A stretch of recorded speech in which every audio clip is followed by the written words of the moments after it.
নমস্কার বন্ধুরা, Prius cooking ব্লগে আবারও একটি নতুন রেসিপিতে আপনাদের সবাইকে স্বাগত জানাই। আজকে আমি মাছের একটি দুর্দান্ত স্বাদের ঝাল রেসিপি নিয়ে চলে এসেছি। শীত ফুরিয়ে যাওয়ার আগে অবশ্যই এই রেসিপিটা একবার ট্রাই করুন। খেতে যেমন টেস্টি তেমন ঝটপট হয়ে যায়। আশা করি আজকের রেসিপি আপনাদের ভালো লাগবে। তো চলুন আজকের সম্পূর্ণ রেসিপি দেখে নিই। মাছের ঝাল রেসিপিটা বানানোর জন্য আমি এখানে বড় সাইজের রুই মাছ নিয়েছি, আর রুই মাছগুলো পরিষ্কার করে ধুয়ে নিয়েছি। এবার ম্যারিনেট করে নিতে হবে। দিয়ে দিচ্ছি সামান্য পরিমাণ লবণ, অবশ্যই স্বাদ মতো দিয়ে দিতে হবে। দিয়ে দেব সামান্য পরিমাণ হলুদের গুঁড়ো আর সামান্য লঙ্কার গুঁড়ো,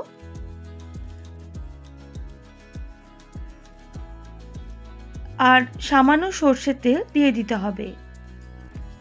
তেলটা দিয়েছি এই কারণে ভালোভাবে যাতে ম্যারিনেটটা আমাদের হয়ে যায়। তো এবার সমস্ত উপকরণ মাছের সাথে ভালোভাবে মিক্স করে নিতে হবে।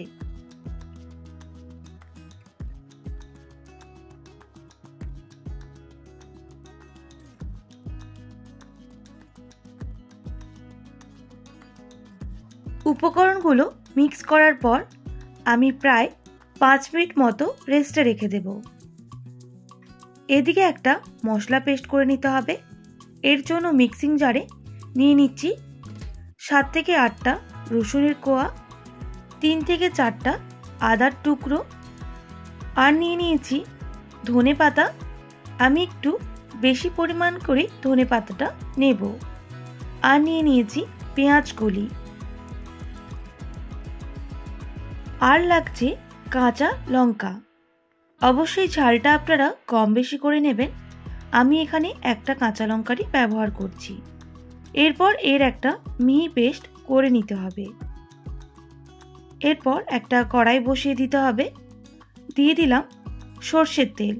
প্রথমে কড়াটা একটু ভালো করে গরম করে নেব, তারপর তেলটা দেব।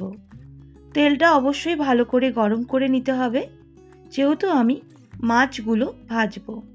তেল গরম হয়ে গেলে মাছগুলো দিয়ে দিতে হবে।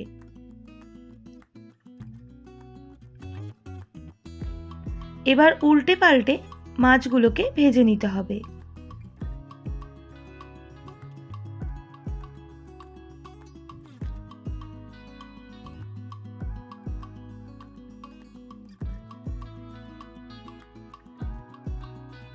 প্রায় 1 থেকে 1.5 মিনিট উল্টে পাল্টে ভেজে নেওয়ার পর মাছগুলো কিন্তু লাল হয়ে গেছে। এবার তেল ঝরিয়ে নামিয়ে নিতে হবে।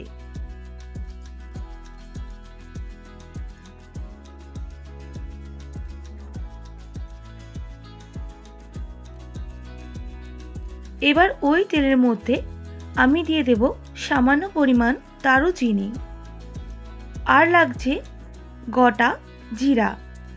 দারুচিনিটা ভালো করে ভেজে নিতে হবে, তারপর জিরাটা দিয়ে দিতে হবে। ফোড়নগুলো ভালো করে ভাজা হয়ে গেলে এর থেকে খুব সুন্দর একটা গন্ধ বের হয়েছে। সেই সময় দিয়ে দিতে হবে কোচানো পেঁয়াজ। আমি এখানে একটা বড় সাইজের পেঁয়াজের ব্যবহার করছি। এবার পেঁয়াজটাকে লাল করে ভেজে নিতে হবে।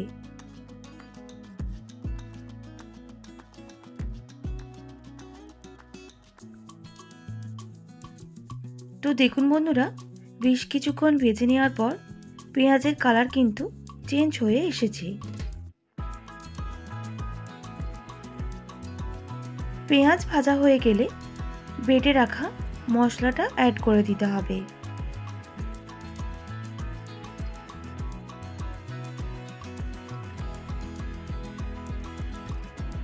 আর মিক্সিং জার ধোয়া জলটাও আমি অ্যাড করে দেব। এবার ভালো করে মশলাটা কষিয়ে নিতে হবে।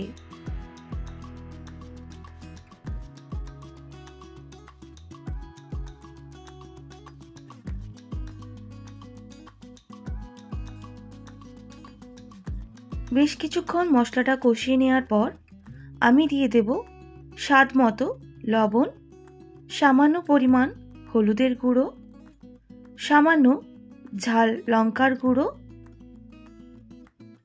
আর সামান্য কাশ্মীরি লঙ্কার গুঁড়ো।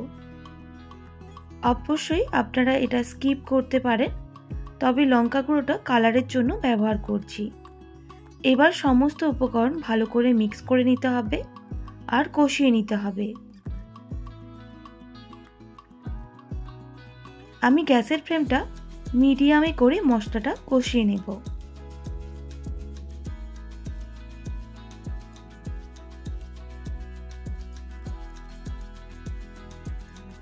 আমি 1 থেকে 1.5 মিনিট সময় নিয়ে মশলাটা কষিয়ে নেব, তাহলে মশলার যে কাঁচা গন্ধটা সেটা চলে যাবে।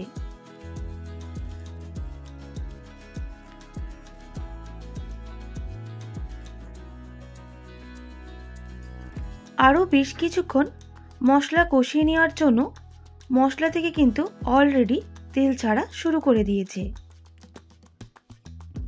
তো মশলাটা আমাদের কষানো হয়ে গেছে। এবার আমি জল অ্যাড করে দেব। আমি এখানে 1 বাটি মতো জলের ব্যবহার করছি। আপনারা অবশ্যই যেরকম হিসেবে ঝোলটা রাখতে চান সেইভাবে জলটা অবশ্যই অ্যাড করে দেবেন। এবার মশলা জলটা ভালোভাবে ফুটিয়ে নিতে হবে।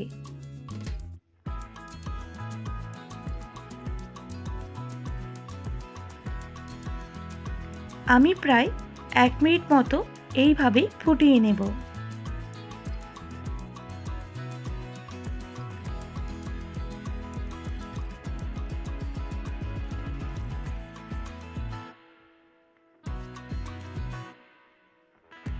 আর মাঝে মাঝে একটু নাড়াচাড়া করে নিতে হবে, না হলে তলার দিকটা একেবারে চিটিয়ে যাবে।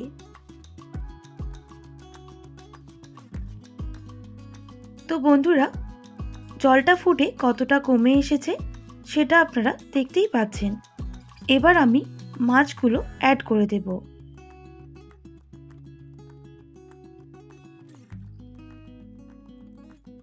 মাছের সাথেও যেহেতু আমি ঝোলটা অনেকক্ষণ ফুটাবো, তার জন্য এই রকম যখন জলটা থাকবে সেই সময় মাছগুলো অ্যাড করে দেব। এবার একটু ভালো করে মিশিয়ে নিচ্ছি। এরপর আমি একটা ঢাকনা দিয়ে ঢেকে দিচ্ছি প্রায় 1 মিনিট মতো।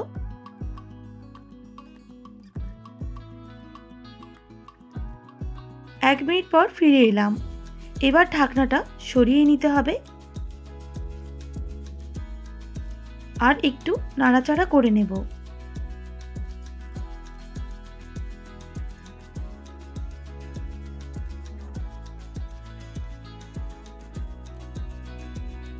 আমি আরও প্রায় 1 মিনিট মতো ফুটিয়ে নেব।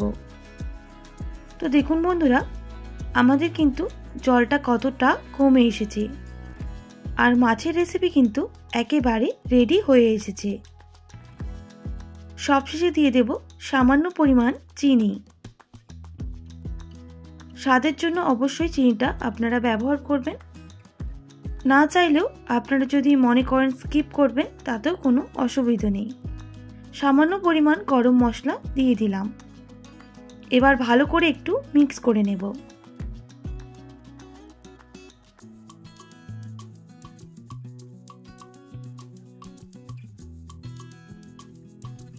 তো মিক্স করা হয়ে গেলে আমি এবার গ্যাসের ফ্লেমটা অফ করে দেব। দেখতেই পাচ্ছেন একেবারে আমাদের রেসিপি কিন্তু রেডি।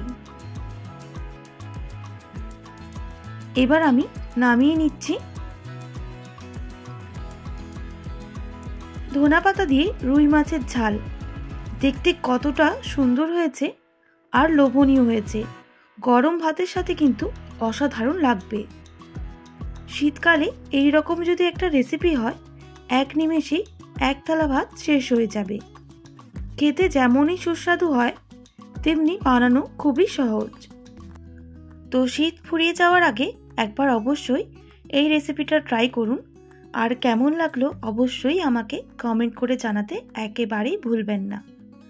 আশা করি আজকের রেসিপি আপনাদের ভালো লেগেছে। ভালো লেগে থাকলে অবশ্যই একটি like, comment, share and subscribe করে আমার পাশে থাকার অনুরোধ রইল। পাশে থাকা বেল আইকনটিও প্রেস করে দেবেন, তাহলে নিত্য নতুন রান্নার ভিডিওগুলি আপনাদের কাছে পৌঁছে যাবে। আজকের মতো এতটাই। আবার নতুন কোনো রেসিপি নিয়ে দেখা হবে। আপনারা ভালো থাকবেন, সুস্থ থাকবেন, আর এতক্ষণ আমার সঙ্গে থাকার জন্য অনেক ধন্যবাদ আপনাদের সবাইকে।